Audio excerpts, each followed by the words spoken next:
Under the pale eye of the moon, even the bravest witchers whisper of them.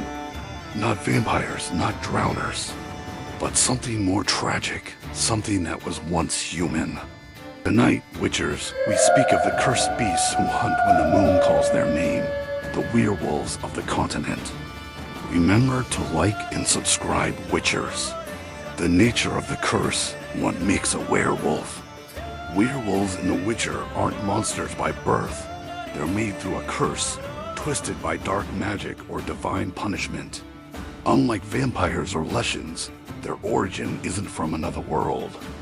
They are humans, or sometimes elves, bound to a bestial spirit that erupts when the full moon rises. The transformation is both physical and psychological. Bones stretch, flesh tears, nails become claws. The person beneath disappears, replaced by hunger and rage.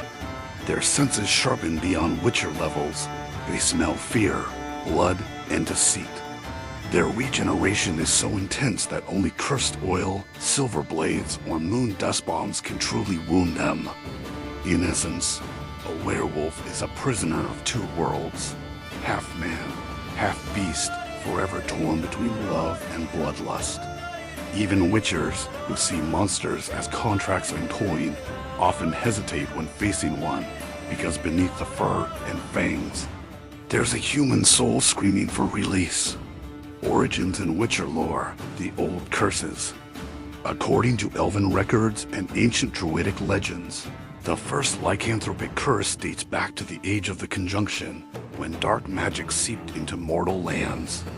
One story tells of a jealous sorceress who cursed her unfaithful lover, forcing him to wear the skin of the beast he was inside. Another claims it was a punishment from Melitel, or the Lady of the Forest, meant to remind mortals of their animal nature. Over centuries, the curse spread like a disease, not by bite, but by spell or bloodline or even divine retribution. Some inherited unknowingly, a dormant curse passed from parent to child, waiting for its first moon to awaken.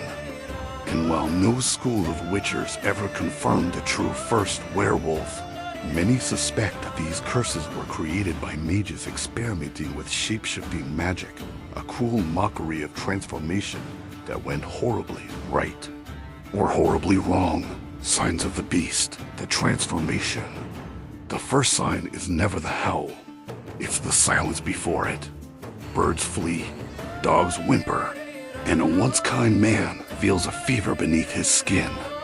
As the moon rises, their humanity burns away like candle wax. Their hearts quicken, bones twist, and muscles rip under invisible hands. The pain is unimaginable. Every nerve ignites as if the soul itself is being torn apart. But after the agony comes clarity, or rather instinct.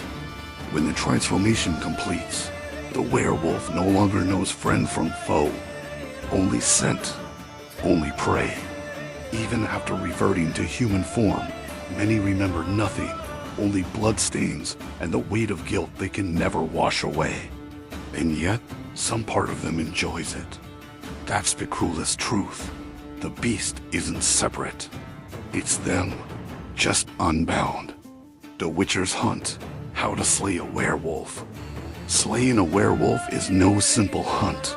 Many witchers have fallen because they treated it like a beast instead of a curse. Their healing makes them nearly unstoppable. Wounds close faster than a blade can strike. Only silver, treated with cursed oil, can pierce deep enough to matter.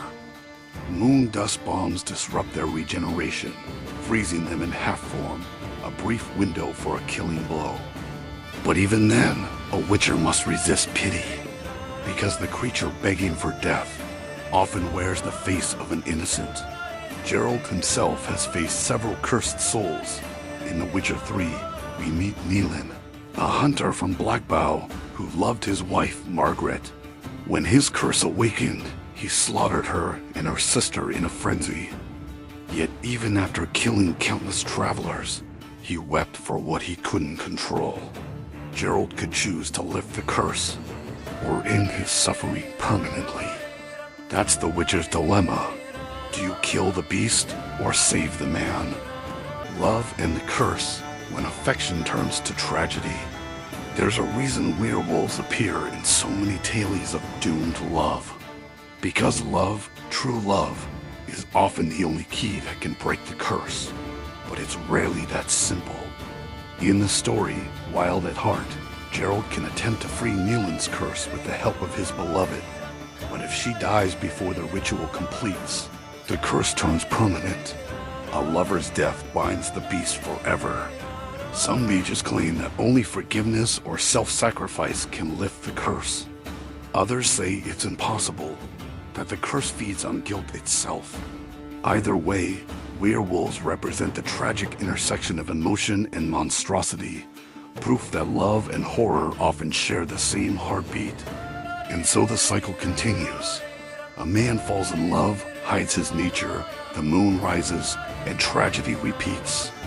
The nature of humanity, monster or man. Witchers often ask, what makes a monster? Is it fangs and claws? Or is it the choice to harm? Werewolves challenge that line, because many never choose their curse.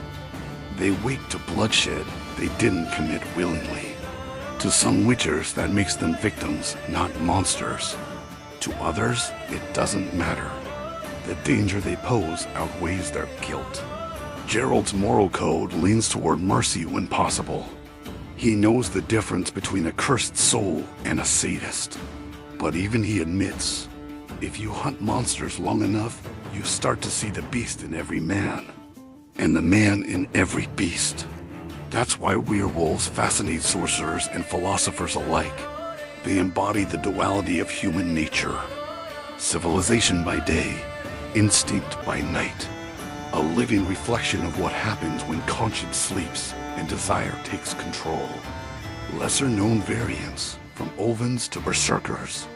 Not all werewolves are equal. Across the continent, the curse takes many forms, each with its own savagery. In Skellige, legends speak of Berserkers, warriors who drank the blood of bears before battle and became beasts in body and spirit. Though not true werewolves, the resemblance is uncanny. Blood rage, clawed hands, unbreakable skin. Farther north, Velen's villagers whisper of Olvens, half-elf shamans who channel the curse to control it, becoming something between druid and demon. Rarely seen, they're said to walk upright, wearing human armor over their fur, a terrifying symbol of control over chaos. And deep in the Blue Mountains, ancient texts mention Wolfkin, born cursed, who retain fragments of reason. Some even form packs, communities that hunt only beasts and criminals, seeing themselves as protectors of the wild. If these stories are true, then not all werewolves are damned. Some may have adapted to the curse rather than succumb to it. Breaking the curse, is there a cure? Curing lycanthropy is one of the rarest feats in Witcher history. There are records of sorceresses using rituals, alchemical potions, and true love's confession to free the cursed. But most fail, not because of lack of power, but because the person no longer wants to be free. Some find liberation in the hunt, the strength, the freedom from fear or guilt. For them, the beast isn't a punishment. It's a revelation. Yet in rare cases, like Neelan's, Gerald's intervention can cleanse the soul if the human heart is still intact, if love still lingers beneath the blood. But more often than not, the werewolf story ends in a blade's whisper and a sigh of mercy. Symbolism, the werewolf's lesson. In the end, the werewolf isn't just a monster of claws and fur. It's a mirror. It reflects everything humans fear most about themselves. Loss of control, of morality, of love. It's the beast we keep buried beneath reason. The part of us that snarls when we're cornered, that hungers when we should show restraint. Every cursed soul the witches face is a reminder that the line between man and monster is a heartbeat thin, and that perhaps we all wear a different kind of curse. Ours just doesn't howl at the moon. The closing, the fire dies. So next time you hear a howl in the forest, don't think only of beasts. Think of love lost, of promises broken, of men who dreamed of control, but found only the moon waiting above them. Thanks for watching, Witchers. Sit by the fire next week for our next tale from the continent.